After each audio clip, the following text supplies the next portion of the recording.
Kabar terkini 3 preman yang mengeroyok Letda Abu Yamin di Terminal Arjosari Malang, bakal pindah sel.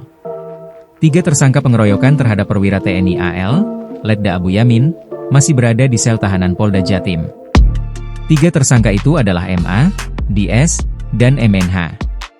Penahanan mereka dipindahkan sementara didasarkan atas faktor keamanan.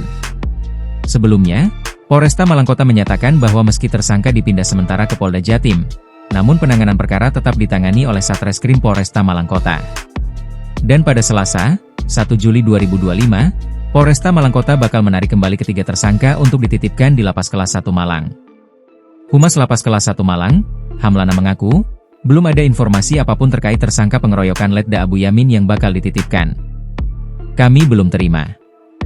Dan kami belum ada info apapun, ujarnya saat dikonfirmasi suryamalang.com, Rabu, 2 Juli 2025. Saat disinggung apakah ada perlakuan pengamanan khusus apabila ketiga tersangka sudah dititipkan, pihaknya hanya menjawab singkat. Terkait hal itu, belum ada informasi. Kami belum menerima informasi apapun terkait langkah-langkah yang akan diambil, pungkasnya. Seperti diketahui, ketiga tersangka tersebut bersama sejumlah preman telah mengeroyok Letda Abu Yamin di Terminal Arjosari, Kota Malang. Pelaku lainnya pun kini sedang diburu oleh pihak berwajib. Download Tribun X sekarang, menghadirkan lokal menjadi Indonesia.